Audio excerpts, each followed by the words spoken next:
Hello, I'm Dylan Sanders, back with another video for the first time in a while, with a video with me actually in it talking.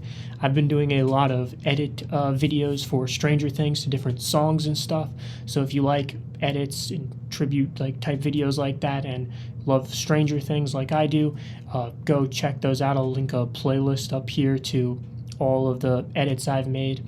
For today's video, we will be ranking my 20 favorite characters from Stranger Things. Last time I talked to you guys was pre-season 5 of Stranger Things, but now the final episode came out almost 2 months ago now. The show is complete and done, and so I plan to do a bunch of these final type of rankings now that the show is over.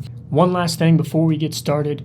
Go down below, hit that like and subscribe button if you love Stranger Things or just movie and television in general, and hit that notification bell so you don't miss out on any future videos. Also, while you're down there, go down there, comment your list, give me your top 20, top 10, top 5, whatever Stranger Things characters. So now, with no further ado, let's get into the list.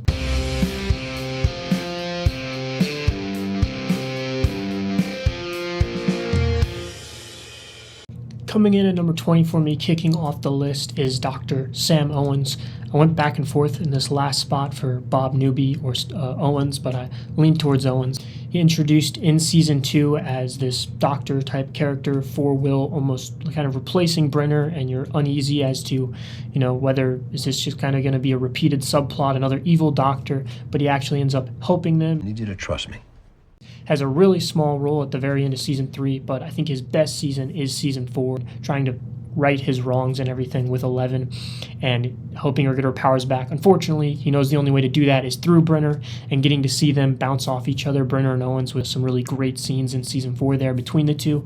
I really wish we would have got a small, even one scene maybe in the epilogue with him in it, to see something with him in season 5, but a great character nonetheless. Coming in at number 19, we have Dr. Martin Brenner, played amazingly by Matthew Modine. In season 1, kind of just our main antagonist, really, of that season. You have the Demogorgon as the monster, but in terms of actual character, he's our main villain there. And then, similar to Owens, his best season is for sure season 4, where he really elevates into this more complex character, where he's just this awful, twisted person for everything he did, but he has this sick mentality of, that he believes that he cares for them, really, Elle and all the other numbers, and I think he really does in his own sick, twisted way. I've only ever wanted to help you. Amazing villain throughout the show. Coming in number 18 for me is Erica Sinclair. Definitely just a fun comedic relief character. And season 3 is definitely her best season, with her biggest role as part of the Scoops troupe and her dynamic with Steve and Robin, but in particular with Dustin. Just the facts, can't spell America without Erica, has some of the best one-liners in the show. So just a fun addition. You can't spell America without Erica. Coming in number 17 for me is Murray Bauman, in a very similar sense to Erica. He's just a fun character that adds humor and stuff, and is very much so mostly used for comedic relief throughout the show. Season 2 introduced there with Nancy and Jonathan kind of as their matchmaker almost, and some really, I think, one of the best jokes in the show still, where Murray asked Jonathan how was the pullout. I think that's still one of the funniest jokes in the show. So, Jonathan, how was the pullout? Season 3, you get his dynamic with Hopper and Joyce, and then Alexi as well as a fun little standout small duo in the show there. Bounces off everyone really well, and there was a lot of one-liners and stuff like that, and makes for a great, fun comedic relief character. Coming in number 16 for me is Vecna, Henry Creel, Mr. Whatsit, whatever the hell you want to call him out of his million names, the big bad of this show, introduced in season 4, and I think that his introduction, just as a character and the premise of his character and everything, is one of the best things this show did. And having, the Mind Flayer is great and all, but having this actual physical character who could actually, talk and have development and a character arc and connections with our character in particular, like Elle and Max and stuff, very Freddy Krueger inspired, of where he literally goes inside your head and takes your worst thoughts and fears and uses them against you, and it makes for a really personable villain that you just want to see be defeated as he torments our main characters. Try and stay very still. It will all be over soon. And was so satisfying to see him get defeated. That scene with Joyce cutting off his head while you get flashes of all the things our characters have gone through because of him. An amazing villain that added so much to this show. Coming in number 15 for me is Billy Hargrove. Introduced in season 2 as kind of just this asshole, just an awful human being, really. And you get that hint in season 2 at that scene with his dad that is explored way more in season 3, where we get Billy being, possessed by the Mind Flayer and get him as the kind of main antagonist of this season, building up to the finale with one of my favorite scenes in the show being Billy's sacrifice, a really emotional scene there with Elle talking to him about the memory of his mom and him kind of finally fighting back and holding off the Mind Flayer and everything. And you were happy. Dacre Montgomery does incredible in that scene, as he does incredible throughout all of his seasons. In season 3, when he's possessed in the sauna and everything, and begging, it's not my fault and everything. It's not my fault, okay, Max, please. His death is obviously a huge piece of season 4 of Max's storyline. And, you can like to think that maybe if they had figured out a way for, if he had lived throughout season 3, maybe he would have become a better person. We'll never know because he dies at the end. But regardless, an amazing character played to perfection by Dacre Montgomery. Coming in number 14 for me is Holly Wheeler, a character that obviously based on the first 4 seasons, never thought would have made it anywhere close to this list. Is just a background little sister to Mike and Nancy, but with season 5, the Duffer Brothers decided to give her a much bigger role and recast her with Nell Fisher, and I think she's one of the standouts of season 5. I think that whole Camazotz storyline is one of the best of season 5, and I think that her and Max are for sure the best new duo and dynamic in the season, as they form this kind of sibling relationship, which is just great to see, as Max kind of had a very similar relationship with Mike as kind of this bickering sibling type relationship, and now we get to see it with Max with Holly and everything. You coming? Or are you gonna let a child head into the desert unsupervised? I take it back.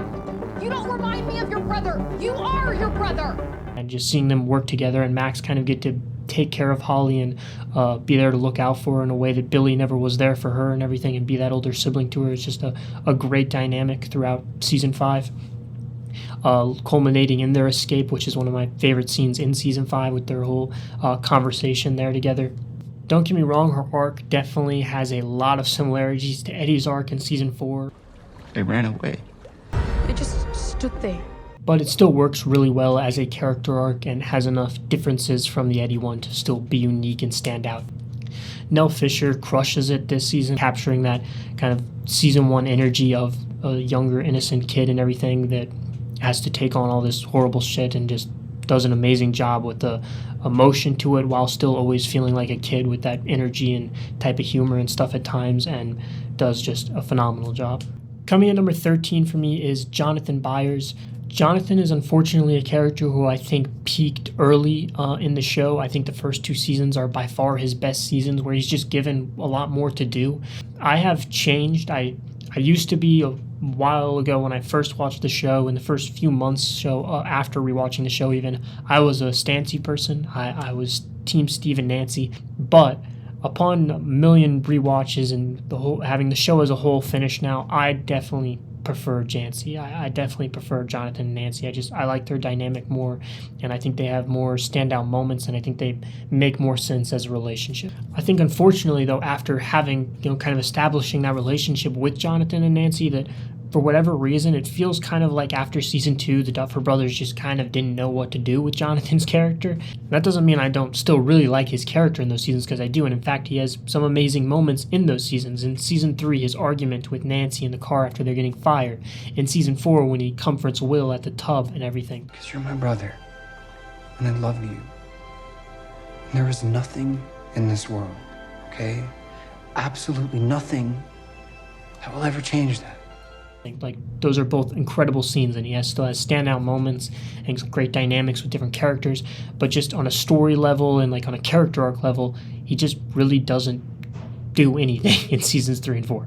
I think that season 5 is definitely his best season since the first 2 seasons, and I think that's largely because they kind of shake things up with his relationship with Nancy and everything, and getting him and Steve interacting again I think was really good, and kind of resolving things from way earlier in the show there.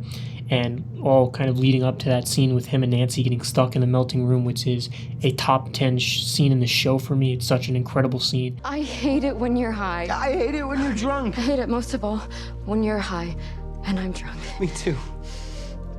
Why do I do that?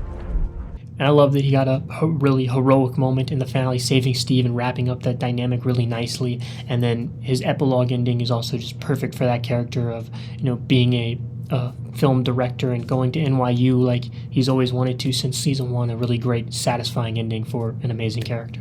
Coming in number 12 for me is Joyce Byers, the mother of Stranger Things. In a similar vein to her son Jonathan, I do think that Joyce's best seasons are the first 2 seasons, but unlike Jonathan, I think she is still fairly consistent throughout the rest of the season, still getting quite a bit to do throughout the rest of the show. I just think she is at her best in those first 2 seasons. She is obviously the absolute MVP parent of this show, and shows it, and just her dedication and to finding Will, and sound in that first season seeming like everyone thinking she's absolutely crazy but never giving up and pushing through. And that scene in season 1 where Hopper goes to her and tells her that she was right is one of the most just satisfying, chill-inducing scenes in the whole show still. You were right. This whole time you were right.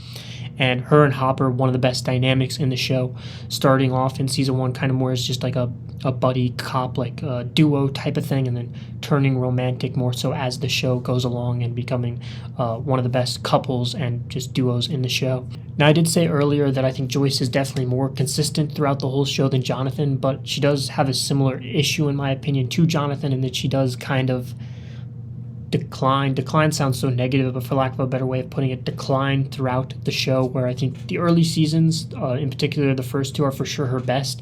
And unlike Jonathan, who I think kind of gets better in season 5 than he was in 4 and 3, I think season 5 is easily Joyce's weakest season. She's very sidelined, I feel like, and that's in the final season, where pretty much all she does for the first 7 of the 8 episodes is comfort Will and listen to Hopper talk about 11. That's like all she does.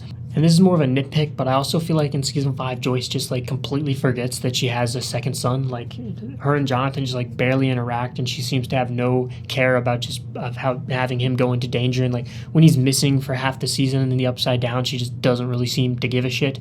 But if Will's like 2 inches away from a paperclip, she like loses her mind. That's more of a nitpick, but just something I noticed from season 5. But I think she is amazing in the final episode, with again getting one of the best moments of that season with her cutting off Vecna's head and getting that final blow. Joyce definitely deserved to get that final hit in on him. You fucked with the wrong family. And her epilogue ending with Hopper and their Enzo finally getting to see their Enzo date and him proposing to her is an incredible, satisfying conclusion to an amazing character. Coming in number 11 for me is Mike Wheeler. Mike is a character that I've always loved, but is definitely, upon more and more rewatches and stuff of the show, has grown on me more and more. In season 1, he is just the full-blown leader, leading them and to find Will and everything. Mike is a character who can just very easily kind of be annoying and get on your nerves, for me at least, where, in season 2, he's just kind of moody and grumpy the whole season because Elle's gone, and he's like a dick to Max for absolutely no reason. And then in seasons 3 and 4, mainly surrounding his relationship with Elle, he just can come off very annoying to me, just very angsty, teenagery, and just kind of ticks me off a lot of the time. I dump your ass. But again, like I said, upon like a million rewatches, he has grown on me a lot, and I've been able to kind of sympathize more with him. And then throughout his journey, throughout season 4, because it's like that season 1 Mike is reinvigorated in him finally, and he finds his passion, and I think through Will mainly a lot as well, which I'm not a Byler person personally, but I think Mike and Will as a friendship dynamic is one of the best in friendships in the show. They're great together. And because of all this, we get, in my opinion, easily the 2 best Malevolent moments in the show, with in seasons 4 and 5, with at the end of season 4 with his I love you speech to Elle, and then in season 5 with the Purple Rain scene, which is not just one of the best Malevolent scenes in the show, but it's one of the best scenes in the show. And You understand me better than anyone. You always have. And then also just throughout season 5, getting to see Mike again back as the leader, leading the crawls, at the Max Z, leading the kids and everything, kind of being like what the older kids like Nancy and Jonathan and Steve in season 1 were for them. Now he is for these younger kids and everything. And then, truly stepping into that role as the heart one last time, and that final D&D scene, telling all of the party, the their different futures and everything, and then telling his theory about Elle to give them, the hope and the ability to, move on and live out those happy futures and lives that they deserve with this theory that they all come together and believe because they need to believe it. How do we know it's true? We don't. Not for sure. But I choose to believe that it is. And yeah, just makes for a really great emotional ending to Mike, who is a great character. Kicking off our top 10 for me is Will Byers, a character that I always loved, but Season 5 brought him to another level. Season 5 is by far his best season, and I think that he is one of the standouts of the 5th season. Season 1, he's obviously kind of more of a plot point than a character, really, as him being missing is the whole plot of the first season, but we don't actually really spend much time with him. I think Season 2 is easily his best season of the first 4 seasons. We get the most time with him and him getting possessed by the Mind Flayer and seeing this torment and everything he goes through, and Noah Schnapp does an amazing job. Why am I tied up? Why am I tied up? Why am I tied up? Why am I tied up? Will, why am I tied up? But then in Season 3 and 4, similar vein to Jonathan and Joyce, maybe it's just something with the Byers family, where I feel like he kind of becomes a bit stagnant and that he doesn't do a whole lot in those 2 seasons. Will's almost is more of just like a full show arc, where all of these fears and insecurities and everything that have been built up throughout the show and finally all culminating in one of the best episodes of the show and also one of the best scenes of the show in Season 5, Episode 4, the last scene of Sorcerer with Robin's speech, which Robin and Will are the second best new dynamic of Season 5, in my opinion, behind Max and Holly. In particular, in Volume 1, their dynamic, and Will having Robin there to, talk to and everything, he definitely needed that. And then Robin's speech to him in the tunnels is just amazing. That we then hear replay in the scene over his memories where he uses his powers for the first time. One of the, again, a top 5 moment in the show, if not definitely top 10. I was looking for the answers in somebody else, but I had all the answers. And they just executed it all so perfectly and giving us just this really badass scene, but also in the setting all this stuff that was set up with his connection to Vecna and the hive mind and making it all make sense and connect and pay off all of that, and paying off his character arc and journey throughout really this entire show about overcoming his fears and insecurities and not being afraid anymore and everything. And then just seeing that continue into Volume 2, giving us another one of the most badass moments in the entire show with him possessing Vecna and screaming for Max to run and everything at the end of Shock Jock. Another one of the best moments in the show there, an incredible scene. Max, if you can hear me, you need to run.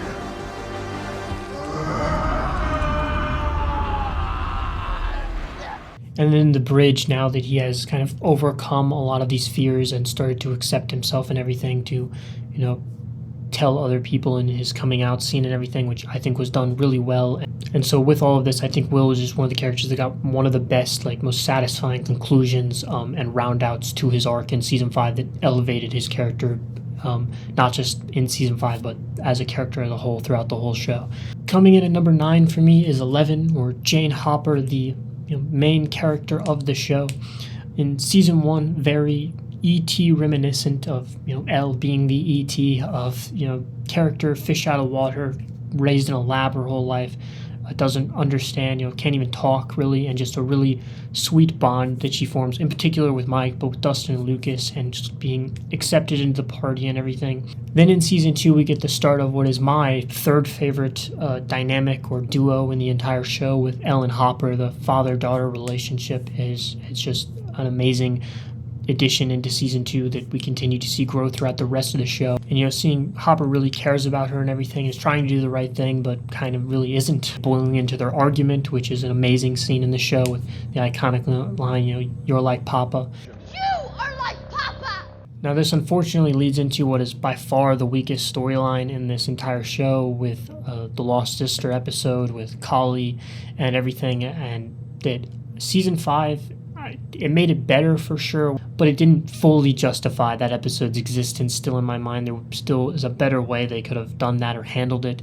Then season 3 for me is probably Eleven's best season in my opinion, where we really get to see her just have fun. She really gets to kind of be part of the party and be just a normal teenager at the most in this season out of all of them, largely due to Max, and their dynamic is amazing in this season, one of the best friendships in the show.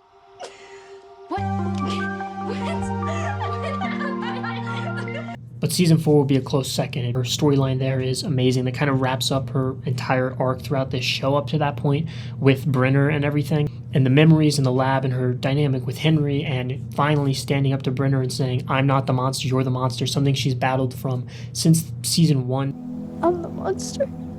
You are the monster. Now that she's accepted herself, that she's not the monster, she says that to Mike even, that she realizes that. But despite that, there will always be people after her. She'll never get to kind of have that just fun, normal life that we got to see a hint of her getting in season 3. Like, that just can never be a full future for her forever. It all plays off beautifully in the finale, which is Elle's best episode of season 5 for sure, where, you know, you really understand both sides of Hopper saying, you know, you deserve this life because she does, and she deserves to be happy. So both of those conversations, Hopper's speech to Elle, and then later in the episode, Elle's speech to Hopper, both hit really emotionally, and you both fully understand both sides and everything. And obviously, you want Elle to live and not sacrifice herself, but it's her choice at the end of the day. Like, She didn't have a choice to make.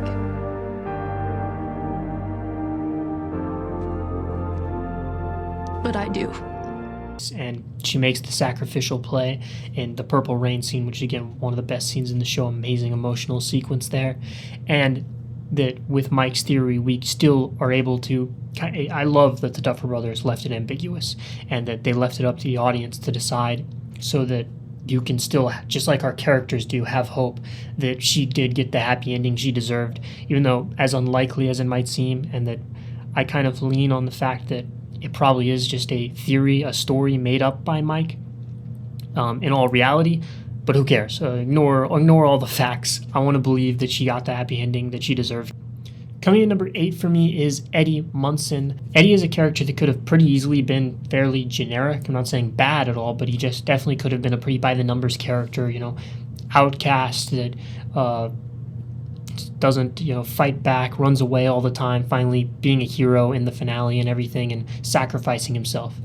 But Joseph Quinn brings this character to life. He just oozes charisma, and I think it's been proven how incredible of an actor he is, because since this season of Stranger Things, he's had a huge career and done a lot of movies, and will continue to do many, many things, I'm sure, because he's incredible in this season as Eddie. His dynamic with Dustin is a top 5 duo in the show, and that scene between them of, never change, Dustin Henderson, one of my favorite lines and moments in the entire show. Never change, Dustin Henderson.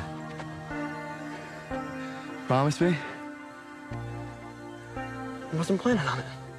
Really echoes into season 5. Eddie, similar to Billy, is a character that, despite his death, obviously has a huge impact on, Billy had on Max in season 4, and Eddie does on Dustin in season 5, and makes for one of the saddest scenes in the show, in the finale, with him dying in Dustin's arms, and so many callbacks to things they set up earlier in the season with, look after those sheep for me, and I didn't run away this time, and this is my year, Henderson, and just absolutely gut-wrenching, amazing scene. Gain Matarazzo and Joseph Quinn do phenomenal in that scene. It's one of the saddest in the show. I think it's my year, Henderson. I think it's finally my year. Also in that episode, we get one of the most badass, best scenes in the show with Eddie playing Master of Puppets in the Upside Down. And so, just an absolute blast of a character. Coming in number 7 for me is Robin Buckley, an amazing addition to the show in season 3, with her relationship with Steve probably being the highlight of season 3, and still one of the best duos in the show, a top 5 duo in the show for me. And she is a character who really does change quite a lot throughout the show, but it feels very natural and makes sense, because in season 3 she's kind of very different than she is even in season 4, and that all makes sense in season 3 episode 7 when she opens up to Steve. And she's talked about it since then, that it was like this huge weight was lifted off of her, that she kind of was able to be more herself and be kind of the more quirky, dorky Robin that we now know and love from seasons 4 and 5. Just saying it out loud to someone and hearing him be cool with it, it's like this weight lifted. And speaking of that scene in the bathroom, Robin coming out to Steve is a top 5 scene in the show for me. It's so amazingly well done, from the dialogue, the performances from Mile Hawke and Joe Keery, the music even, and it just, Steve immediately accepting her and making a joke about it and making her laugh and everything. It's just such a well done, amazing scene. You sound like a Muppet. She sounds like a Muppet. She sounds like a Muppet giving birth. And you can hold me tight. We'll be holding on forever. Exactly. And Robin is similar. I also would say this about Dustin, and it's probably just because Maya Hawke and her just charisma and energy is a character that just works so well with literally every character in the show, which season 4 proves that, as it gives us another amazing duo with Robin and Nancy as this, detective duo. And then in season 5, we get her with Will, and she really, pushes him, and that speech to him in the tunnel, another all-time moment in the show. So it's an amazing character with some very funny moments, some very heartwarming moments, some of the best dynamics in the show, and played to perfection by Maya Hawke. Coming in number 6 for me is Nancy Wheeler, amazing character who maybe gets just better and better almost throughout this whole show. Season 4 and 5 are probably my favorite seasons for her, but she's amazing from the beginning, becoming one of, probably behind Elle, the most badass character on this show, with a lot of the most badass moments in the show. And just her determination from that first season with her working with Jonathan to find Barb, and her feeling that guilt that lasts, again, throughout the rest of the show, really. And then in season 2, that determination continues with her going to Murray, proving the story, proving the lab wrong. Nancy, every season, she has a mission, and by the end of that season, that mission's going to be accomplished. And season 4, probably her best season, in my opinion. And, getting the moment with the shotgun, shooting Vecna, with the Molotovs, with running up that hill playing, and then in season 5 being the bait and everything for the monster. Which one of us is bait? I am. And we get all these badass awesome moments mixed in as well with this kind of, Nancy's on this story of like discovery almost, of that, she doesn't know everything she wants yet. She's still young. She still needs time to figure it out. And I think that's the perfect way to end the whole, what's the word I'm looking for here? Love triangle, that's it. Went blank. In that whole love triangle with Nancy, Steve, and Jonathan, I think that was the perfect ending, was for her to not end up with either of them. And again, that scene with her and Jonathan in the melting room and confessing everything to each other, and Nancy opening up about all those things about, that she doesn't know what she wants yet and everything. One of the best scenes in the show, a top 10 scene in the show for me, incredible. And Talia Dyer and Charlie Heaton do phenomenal in that scene. My point is, he knows what he wants, and that's great. I don't.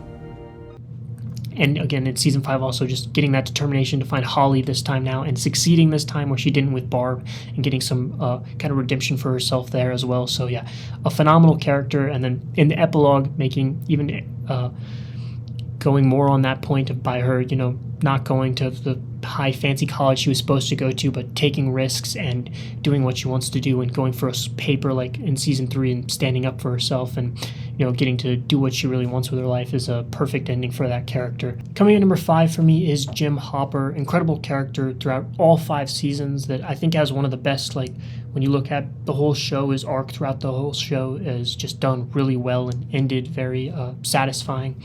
I think he is the best character in that first season. He lost his daughter, and he's now helping Joyce find her son, and in the season 1 finale with him and Joyce finding Will and recitating Will while When It's Cold I Like to Die playing, with him getting flashes back to Sarah in the hospital. Top 10, maybe 15 moment in the show for me still, in the entire show, and my favorite moment in the first season. I need you to wake up now. I need you to breathe.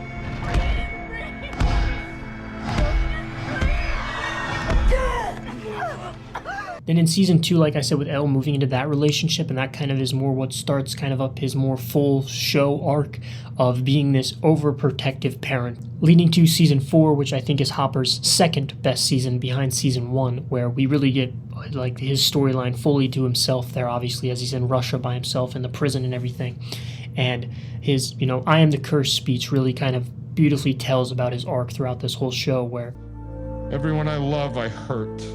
Then in the scene in season 5 where Vecna messes with his head and shows him Sarah, and that he's going to lose Elle just like he lost her, and it's his fault and he is the curse and everything, and this all weighs on him.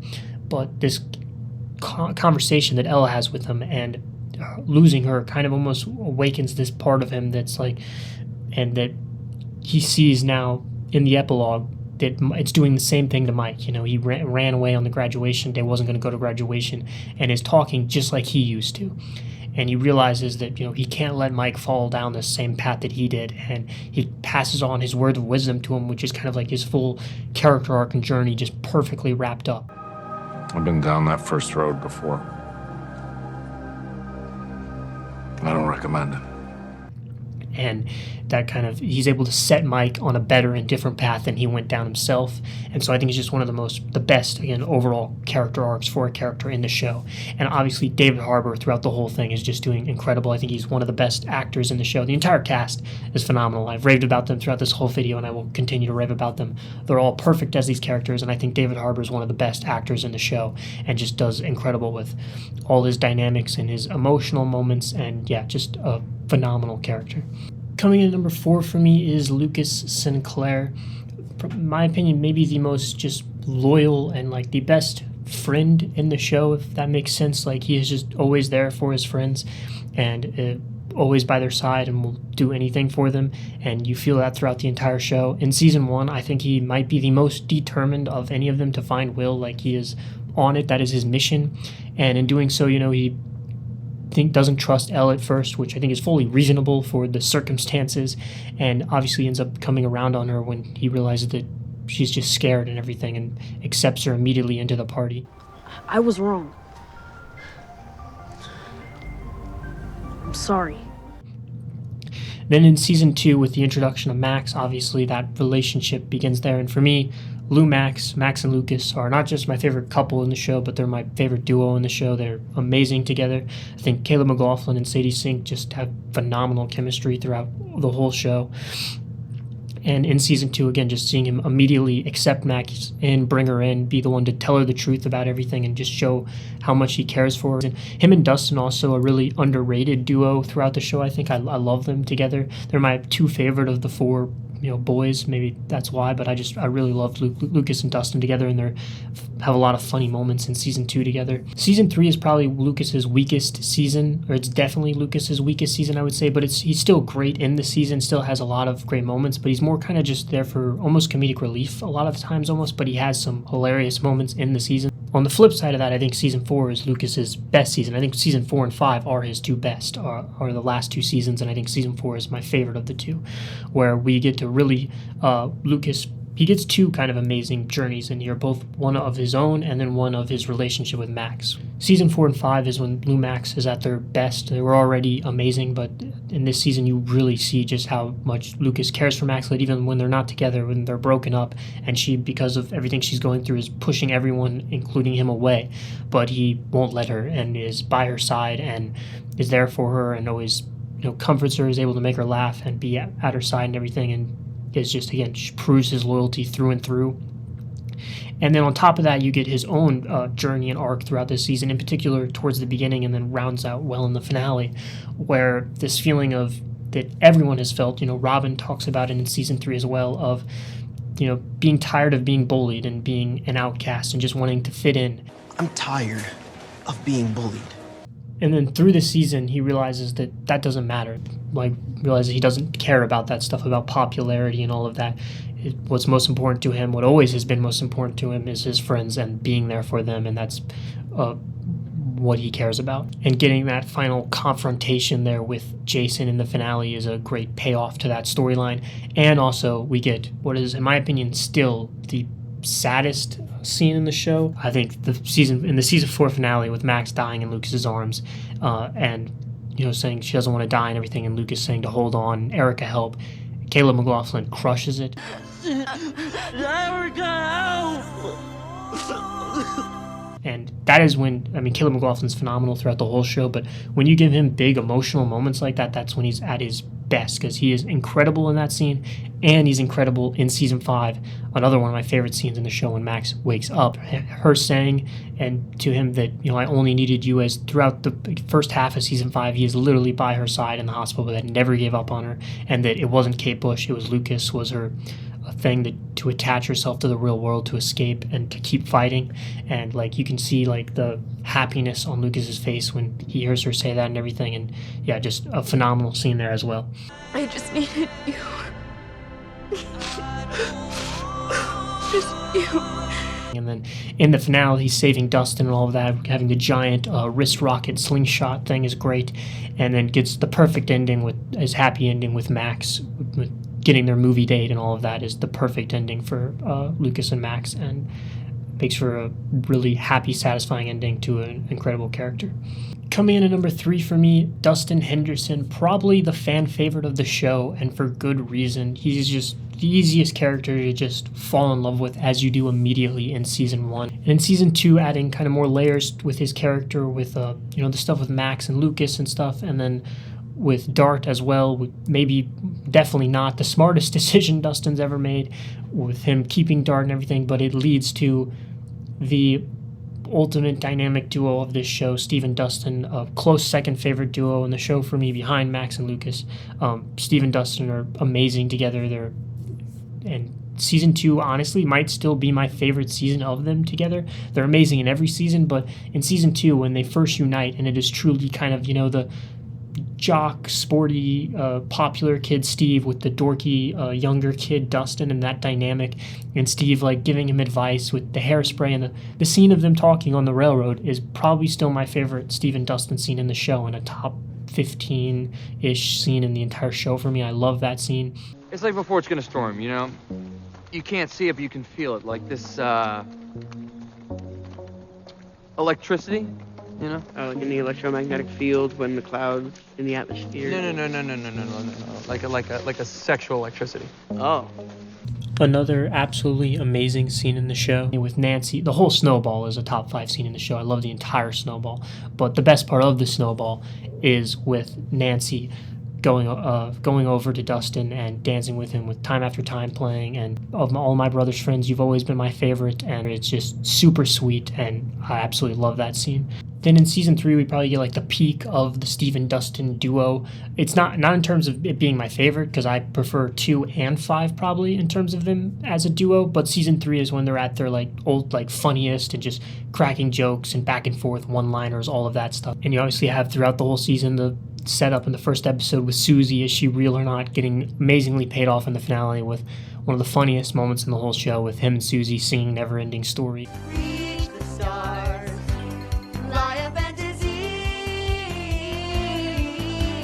Then season 4 with the introduction of Eddie, another amazing duo there. And similar, I mentioned this when I talked about Robin. Dustin's a character who you could pair with literally anyone, and he's amazing with them. He's amazing with Steve. He's amazing with Eddie, obviously. But he's also great with Robin. He's great with Nancy. He's great with Max. He's great with Lucas. He's great with Mike. He's great with every character you pair him with, because he's just so lovable and fun. And season 4 with the finale, like I talked about, one of the saddest scenes with Eddie dying in his arms that really affects Dustin and leads into season 5, which is one of my favorite Dustin seasons. It's definitely a different look at the character, and much, he's not the lovable goofball that we know from the first 4 seasons that everyone fell in love with so easily, but I think that's what makes season 5 one of his best seasons. I don't know if it's hard to pick a best season for Dustin. He's so amazing in every season, but season 5 would be up there for me, because I think it's the most definitive arc that we get for Dustin, really. And in particular, his dynamic with Steve is very different. They're very angsty and against each other and at each other's throats and fighting, and you fully understand Steve's frustration towards Dustin as he's pushing everyone away. You also understand Dustin's frustration, and that he obviously just needs someone there for him. And so it all builds up into that fight they have in Shock Jock, which is a great scene. Gaten Matarazzo and Joe Keery do amazing there. All your bullshit pushing everyone away, it's because no one could ever be as perfect as he was. Well, he wasn't perfect, but at least he knew that, unlike you. Oh. And then leading into in episode 6 with Steve's going to use the ladder and Dustin stopping him and hugging him and saying, "I can't lose you," and everything.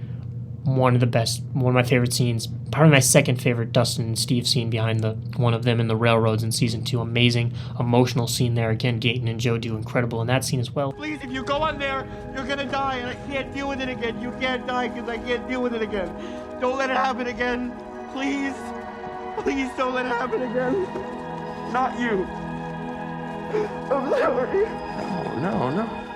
With also one of the best moments in the epilogue with his graduation speech, with talking about how divided everyone was all the time. And, it's always like some other characters are affected by that. I feel like Dustin is always someone who never gave a shit what other people thought of him or about being popular or anything like that. Kind of very much got that from Eddie, and seeing him fully embrace that in this graduation speech and ripping off the shirt with Hellfire Lives and everything and celebrating was just great. And then getting his, happy ending in the final D&D scene as well, saying bada bada boom one last time.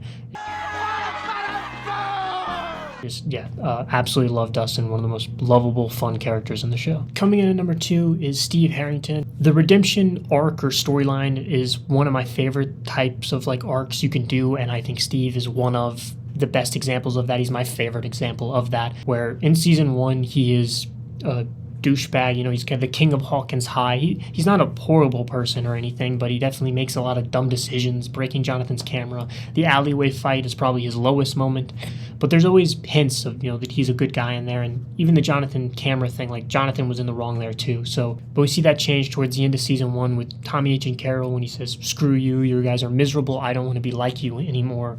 And he goes to apologize to Jonathan, and then he gets absolutely just thrown in. Everyone else kind of got time to adjust. He just gets thrown into freaking Demogorgons and alternate dimensions and everything, and takes it like a champ with the badass, one of the most iconic items in Stranger Things, the nail bat with the badass spin there with the lights flickering, hitting the Demogorgon, helping Jonathan and Nancy there. And then that's when you get the Steve and Dustin pairing, which again is just phenomenal.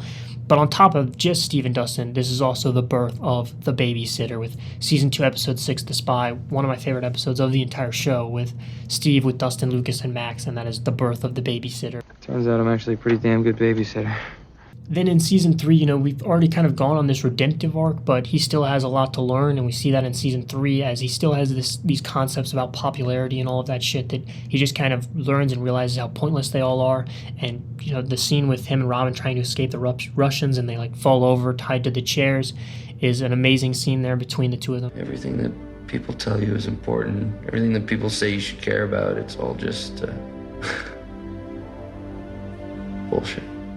In season 4, we once again get to see him be in full-on babysitter mode as he spends most of the season with Dustin, Max, and Lucas. But we also get to see that kind of re-spark of the Steve and Nancy relationship there. And Nancy, although again, I think she never really felt long-term about Steve. Steve 100% felt that way about Nancy, and you can feel it in season 4 with he clearly loves her. And I think in season 5 they're able to perfectly pay off all of those relationships and things they set up really well, where with Jonathan able to kind of amend past mistakes and everything, and that they're still at the beginning of the season at each other's throats and stuff, but being able to finally put all that to bed, and then finally being able to admit that him and Nancy aren't in it for the long haul and everything, that he realized that a while ago. He just didn't want to admit it because he loves her, and so you understand that, but him finally coming to terms with that. And then again, the Dustin and Steve stuff is one of the best parts of season 5 in my opinion, and Steve gets one of the best endings in the epilogue maybe, of being a baseball coach that's also a sex ed teacher in Hawkins, and still looking for the right lady to start a family with and start his 6 little nuggets. I have a strict A policy. B, if you're a real knucklehead, it's about as low as I go. A great ending for his character, and yeah, he's one of, Joe Keery just does phenomenal. He oozes charisma. He's one of the funniest characters in the show, but he has an amazing storyline and character arc as well. But coming in at number 1 for me is Max Mayfield. An amazing addition to the show in season 2 that just immediately added so much, in particular with her dynamics with Dustin and Lucas in that season. Max is a very sarcastic, blunt person that doesn't want anyone to know how she's really feeling, doesn't want to let her emotions out. That shows in season 2 where, she very clearly wants to be part of the party and wants to be their friend, but she doesn't want them to know that. But Lucas is always there for her and lets her into the party and everything, and so she finally does feel vulnerable enough to open up to someone with Lucas for the first time, with that scene on the top of the bus in the junkyard, one of my favorite scenes in the whole show. Jesus, what's wrong with you? Hey, you're nothing like your brother, okay? You're cool and different. You're super smart. And you're totally tubular. It kind of then leads into her being able to be a much more open and be much more herself in season 3. We get the new dynamic of her and Elle, which is a great dynamic in that season. We also get throughout season 3, obviously, with Billy being possessed and Max having to witness that, leading to the finale of seeing him die. That dynamic of Billy being this pretty shit person, and particularly a shit brother to Max, and never treating her well. But that Max, because of this, you know, she would always think all of these horrible thoughts about Billy and hope something horrible would happen to him. And then when something did happen, she just stood there, and this enormous amount of guilt and everything she puts on herself.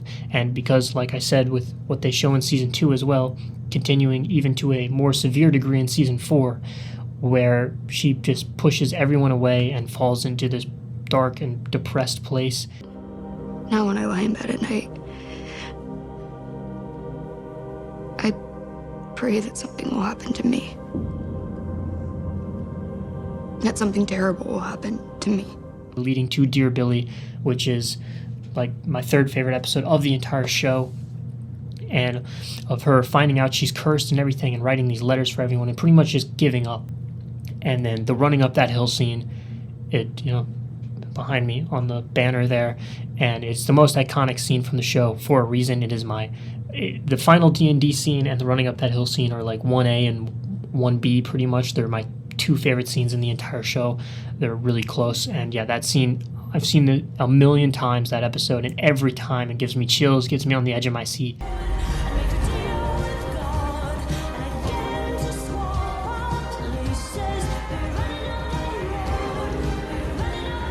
So seeing now through the last half of season 4, her get that fight back and start to build these relationships back makes the finale all that more gut-wrenching and tragic, with that scene I talked about earlier with Lucas where she dies in his arms, and Caleb McLaughlin does incredible, and so does Sadie Sink in that scene, and it's the saddest scene in the entire show for me.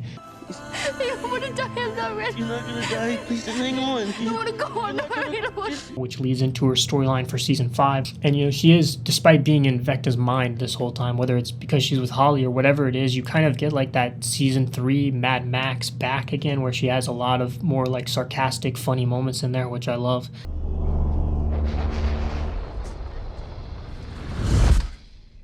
With Holly and all of that. And then the scene where she wakes up with Lucas, top 10 scene in the show for me.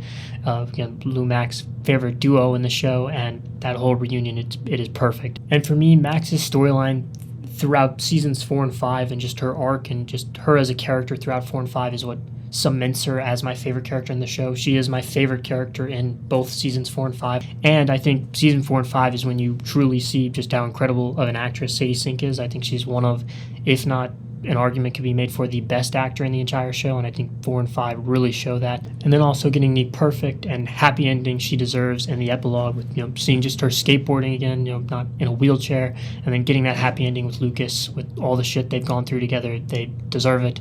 And that movie date that they set up in season 4, with one of my favorite scenes in season 4, with them writing on the notepads and communicating through that, and Lucas asking Movie Friday and her drawing the picture that's then over her hospital bed and paying that off in the final D&D scene, with their future being them at the movies with their movie date. And yeah, just a perfect ending for my favorite character in the show.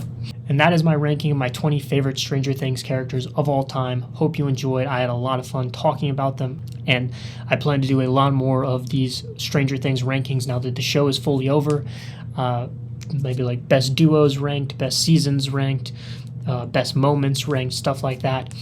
But also plan to do other rankings and reviews and stuff like that for other movies and TV shows. Maybe a video sometime in the next month, something related to the Oscars, maybe ranking the Best Picture nominees. Let me know down in the comments what you want to see Stranger Things related or other movies and TV show related. And while you're down there, don't forget, leave your ranking, and also click that like and subscribe button and turn that notification bell on so you don't miss any future videos, any of those future videos I just mentioned. Hope you enjoyed, and thanks for watching.